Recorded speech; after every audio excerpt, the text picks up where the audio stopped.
So the two pieces that I'll be reading for you today, they were part of a touring production called Identify. So the first piece is, I'm Black in America.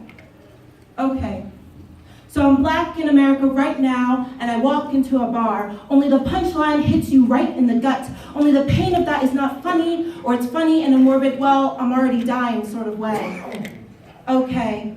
So I'm Black in America right now, and I walk into a bar, and I've got 99 problems, and they all begin and end with my hair, my skin, the habit of walking too fast with my head down when I pass a cop car. Like I've bathed in blood that is both mine and not mine. Can they smell me? Listen, I have no peace left, but let me try this again. Okay. So I'm Black in America right now, and I walk into a bar, and everyone has a gun, and everything is a wound, and there are very few things for Black girls, and all the Black boys die, or the very least they think about dying. I need to quit the habit of smiling at white men. I will not be their dirty little secret. I will not be taken by them in the dark and have them deny that they love my sweet little Black body in the day. I want to be in the light, but it just sears into me. Every wish I make is an ice cube that I must swallow whole. There are no windows in my hair, so stop looking.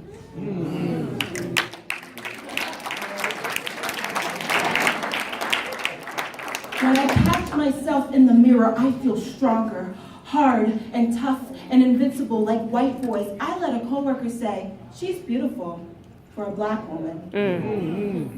And I just laughed. What felt deep inside of this echoing place within me, and my ancestors rose up to their roots hot. When you think you run these streets, but really, these streets run you. Okay, so I'm Black in America right now, and I walk into a bar.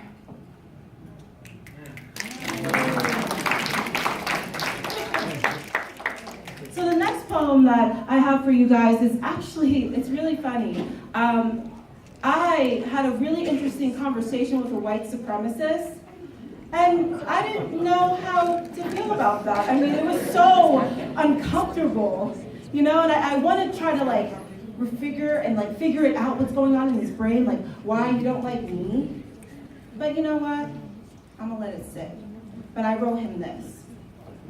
I locked eyes with a white supremacist today. He told me to go back to my homeland where I can find my identity again, but home is a pan of baked macaroni and cheese. Home is where my mother braided my thick locks to my scalp. Home is 4th of July's where picnics had endless amount of fried chicken and ribs.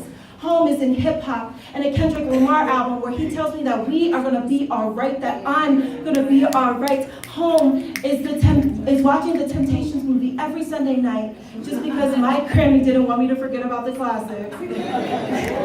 Home is dancing to Purple Rain in my living room as my Grammy bakes the best sweet potato pie that you can think of. Home is where I can hold the hand of my beautiful white friend and face this ugly world together with wit, sass, and forgiveness. I want to be in the light, but it burns through my skin and makes me darker. I've been wanting to bleach my skin and every brown piece of pigment just to look like him, like him. I locked eyes with a white supremacist today, and I wanted him to listen, understand me, but most importantly, to love me.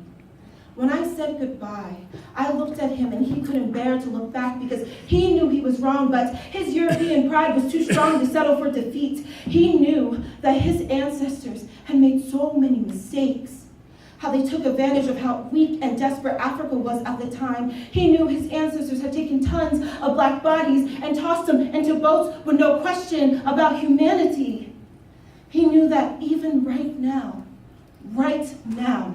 that history is repeating itself again. Black bodies are being taken by drug abuse, by the prison system, by men who are just protecting, but they are not careful enough. So instead, he stares at the floor, thinking and thinking and thinking, have I been wrong this whole time?